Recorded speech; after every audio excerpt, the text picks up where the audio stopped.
Hate is a very strong word, but it holds true to my thoughts in this film. It is dog water. But as a film, it is great. That is contradictory, I do know, but what I mean is that it is the worst book-to-movie adaptation I have ever seen, and it just grows a real hot anger inside of me. 2019, I read this book, and I found it a fantastic work of art, but I did quit at chapter 8. The reason why I quit was because everything I needed was in chapter 7 on 156, 157. Got it highlighted and everything for you. Bam. But I mean, the book was good enough that it did let me go a chapter further, but that chapter wasn't as entertaining, I'm going to be honest. The idea and the execution behind this book I thought was so beautiful and so engaging. It brought such curiosity that it led me just continuing to read the book and thoroughly enjoying it. But the thing that truly broke me was at the end of the term when the teacher played the film. The book is titled Q&A, which I think is the best change that the film ever did. Slumdog Millionaire is genuinely such a better title. When the film started, I clocked out almost immediately. As soon as I heard the name Jamal Malik, I was done. For those who haven't read the book, that actually isn't the main character's name. You can already tell from the start that this isn't going to be a faithful adaptation. In class, I didn't pay full attention to the movie. I paid like a tiny little bit, and that has led me to do it and watch it again after reading the book. To help this video flow, Jamal, his name in the movie, and Ram, his name in the book, will be considered two separate characters, and we'll go chapter by chapter talking about the different things. For those that may not know, each story, each chapter, each question, all broken down into 3 parts. They are broken into the character telling the story, the game show, and the flashback, so how he ends up knowing the answer to the question. The movie is very interesting when bringing this question to the table, it being about a real celebrity. The flashback had almost nothing to do with how Jamal knew the answer. You know, he in fact says that everyone knows this. And the flashback just shows him jumping through poop to get an autograph. Not just, no one wants to jump through poop to get an autograph, but it shows that he is such a diehard fan. But in the book, Ram isn't the fan. His best friend Salim is. That is something that really annoyed me, but it makes sense as to why they changed it. Salim going from best friend to brother really just grows their relationship. Though it did truly bury question 2 for me, and that was one of my favorites. Anyway, this chapter shows that Ram isn't the only name change that happens in the movie. In fact, it's also the celebrity. In the book, the celebrity is a PDF file that says Salim and is a made-up character. While in the movie, it's a real character. So it obviously makes sense as to why they changed it. Real person, not a real character. The celebrity, it actually is mentioned in the book, the one that's in the movie, which I thought was kind of funny. When I say bury, I mean the book's rendition of this chapter was dead. Ram's childhood, name choice, and abandonment was all this chapter. Ram's mum didn't want him and left him in a bin outside a church, which eventually led him to be brought up by a priest, Father Timothy. And that's where Ram's name came from. Ram, Muhammad, Thomas, the 3 big religions of India. This was to hopefully honour Ram's mother's beliefs, whatever they were. The writer in this chapter wanted to show that there are good priests like Father Timothy, but there's also some corrupt ones like Father John. Jamal, on the other hand, was given an easy question that he used to ask the audience for, and there was no flashback. This chapter continues in the time right after the first chapter, with Ram and Salim living together. And it follows Ram as he grows his relationship with his neighbour, Guida. I don't know, I'm going to mess up a ton of pronunciations in this video, so just be very wary of that. Her father is an astronomer who ends up becoming abusive, and Ram ends up hitting this breaking point where he pushes him down a stairwell. Then he obviously runs away, leaving Salim, leaving his neighbor, just his entire life, like those 12 years of his life that he has had, he's left it all behind. That already I quite like. It's a bit of a culture shock, you know, that Ram and Salim are living together, even though Ram's only 12. The film took a more historical event for its question, which in and of itself is much more religious. It's about the 1993 Mumbai Muslim Hindi riots, and we follow Jamal as he ends up getting this question, well, this answer integrated into his brain because of this trauma. The question is about what this God in human form is often depicted holding. I do find the movie's placement of this quite weird. You know, Jamal and Salim are like running from the riots and after their mother's death, and sees this boy painted, dressing up in like the whole like kit and caboodle.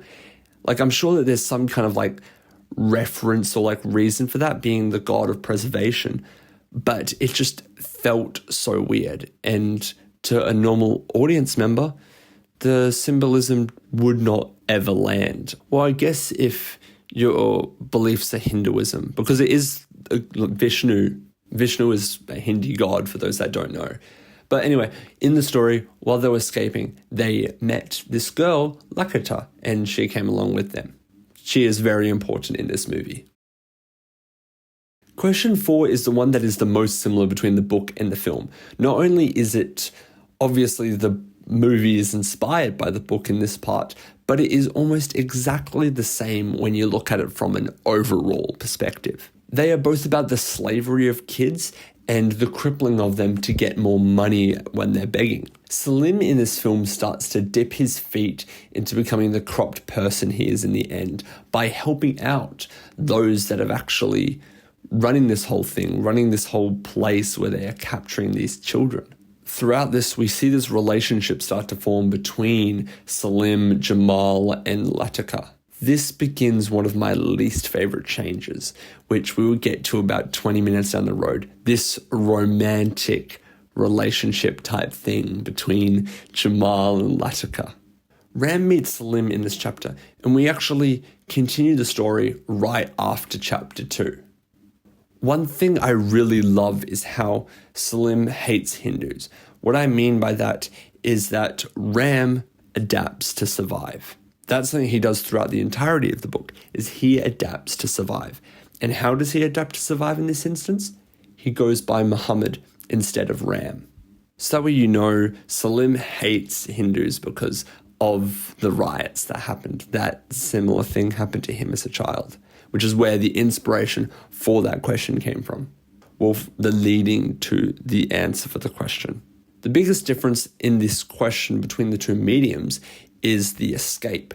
You know, Salim actually drags Jamal to the people that are going to blind him, but they end up escaping. And in the book, what they do instead is that Ram figures it out himself. He pieces the puzzles together and grabs Salim and says, "Let's go." The escape in the film is obviously much more dramatic, while the book itself isn't actually. It is obviously like intense in a different way, but it is much shorter and in a completely different way rather than getting onto like a train cab. Now here is where the stories truly divide. The film takes inspiration from all the way to question 11 in the book. Jamal gets an $100 American bill while he's working at the Taj Mahal as a tour guide. That's how he knows the answer to the question on who was on the $100 American bill. Ram's journey in this chapter is right after he lives with Salim. It's like not right after, it's around about like 2 years. This is also one of my favorite chapters. That could be because I am biased since it is about Australians. Yeah, it's definitely because I'm biased. So Ram works for Australians, and just like what he did with Salim, he actually uses a different one of his names. He uses Thomas, which is his Christian name. The question is not given a direct answer through this story in his life, but we are given the context. So when the answers are laid out in front of Ram, it's extremely obvious which one's the correct one. This part of the film is another point where the question takes inspiration from a later chapter in the book. This one is about Salim, how he points a revolver at Jamal and says that he is the man with the Colt .45 or however he says it, I can't remember exactly. He does this while demanding Jamal to give over Latika. The book is about a very recent event that happened in the last year or so before the actual question. It follows Ram listen to a story of a drunkard as he tells his interaction with voodoo and witchcraft, ending in possibly his death to those things. From this story and other moments in his life from previous chapters, he knows the answer to this question. That's another thing that I love about the book, is that the questions actually outlast not only the chapter, not only just the one question in the one story. It is all the different ones kind of coming together, which the movie does do that in the last question, but I don't think it does that in a good way. This was my favorite chapter in the book. Surely they can't mess this up. Wait, hold on, I'm getting a phone call.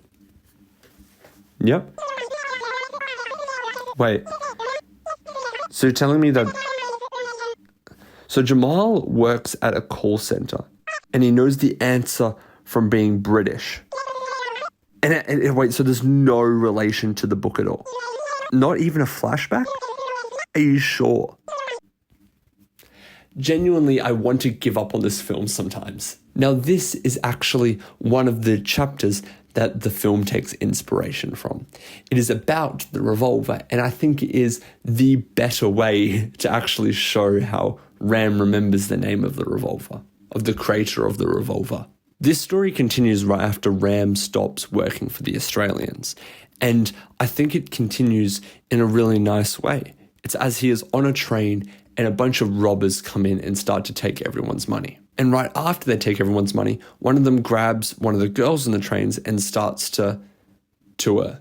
It reminded Ram of Guida, and it just filled such a hot anger inside of him. And so he just reacted and he ends up killing the man. In his moment of panic, he just sat down and looked down at the revolver. He memorized all of the labels written on it, including the name Colt, the inventor of the revolver. Jamal's question actually took inspiration from the next chapter, that being a question about cricket, but it also took inspiration from the final chapter in the book. The host Prem Kumar feeds Jamal an answer while in the bathroom, and Jamal ends up deciding to use his lifeline 50-50. This gives two options, one of them being the answer that was fed to him. And Jamal, not believing Kumar, he decides to choose the other one. Kumar gets mad and believes that there is foul play in Jamal. And so what he does is he gets him arrested, which starts off the start of the film. Here in the book is another story told to Ram, just like with the voodoo, though this one is different than the last. But before I get into it, I'll just explain where it is in the timeline. This chapter is just before the first chapter in the book. A war breaks out between India and Palestine that leads to everyone having to go into bunkers. And this is where Ram hears a story from a previous veteran of a very similar war. We end up finding that this veteran's story is in fact a lie and that he was a deserter. The man talked about an award that he should have gotten, and that ends up being the answer to the question.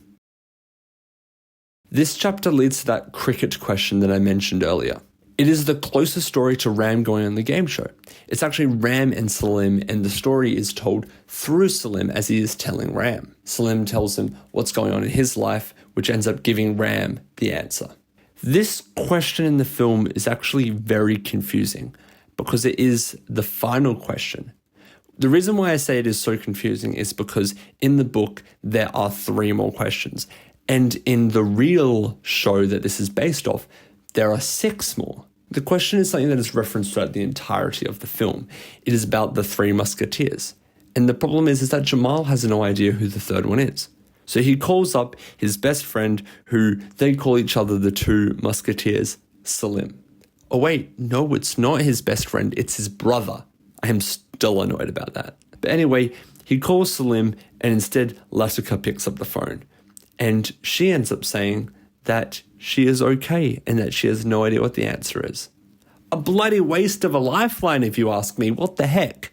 Anyway, throughout the film is this whole thing that everything is written, that your whole life is written. So Jamal just guesses it and he gets it correct. And then at the same time while that's happening, Salim ends up dying to all of his gangster schemes that has been happening throughout the film. And Jamal gets to run off and live with Latika and do a nice little Bollywood dance, which I gotta admit is very iconic. In the book, we have 2 more stories, and the 2 stories help with the last 3 questions. The reason why these 2 stories are at the end is because they have so much significance actually to the overarching one, which we'll obviously get to in a moment.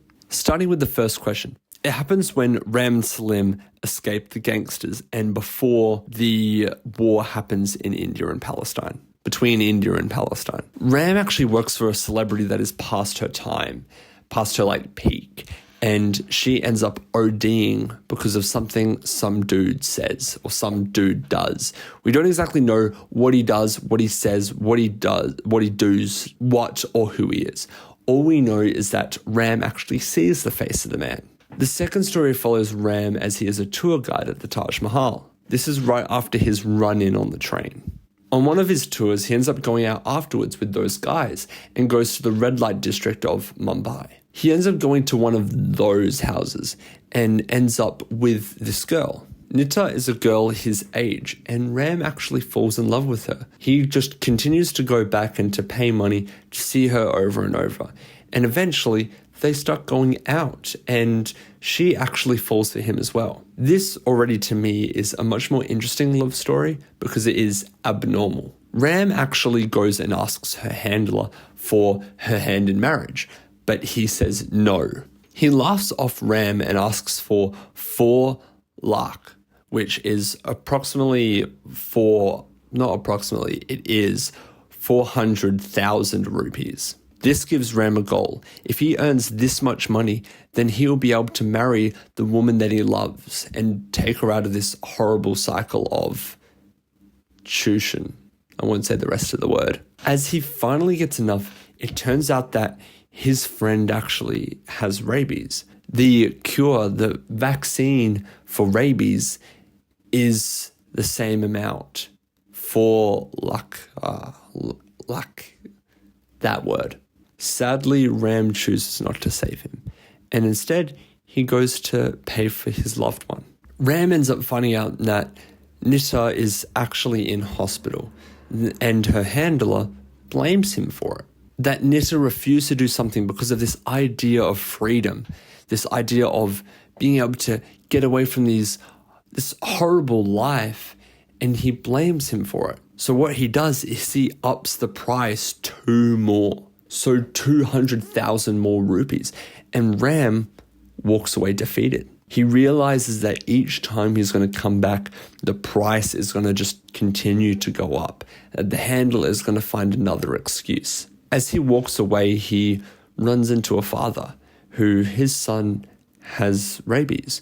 And that makes Ram reflect on his friend who just passed. Ram decides to give the father his money and gives him the opportunity to save his son. And the father thanks him. He's like, thank you so much. Saying that he is forever in Ram's debt and gives Ram his business card. So he just chucks it in his shirt pocket and then continues on. He gets this brilliant idea of how he can get definitely enough money. And that is the game show. And funnily enough, the card actually comes in handy in the game show. Ram is asked this question that he has no idea what the answer is. And then he notices that he still has the business card in his shirt pocket. So he uses the phone a friend lifeline, and the father picks up. The father gives him the correct answer, and he's able to go on to the 12th and final question. And you know what?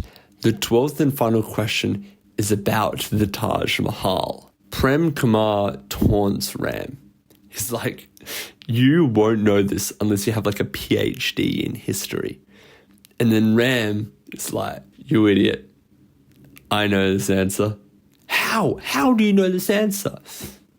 I'm just too good, dude. So Kumar, in panic, goes and actually talks to his producers and changes the question last second, giving him a 13th one. So Ram, realizing he has hit the end of this winning streak, he decides and asks, hey, can I have my bathroom break? And so Kumar comes along with him. In the bathroom, Ram pulls out a gun and points it directly at Prem Kumar and says to him, You are the man that hurt my loved one. You were the man that said those things to cause that celebrity to OD. You deserve death. As he points this gun, he shakes as he stands there. He reflects how easy and how fast it was killing that man on the train. And he can't do it. He puts down the gun, and Kumar thanks him and praises him. And Kumar, in his thankful state, gives Ram an answer. They both step out after this interaction and go to continue on the show. Prem Kumar turns to me.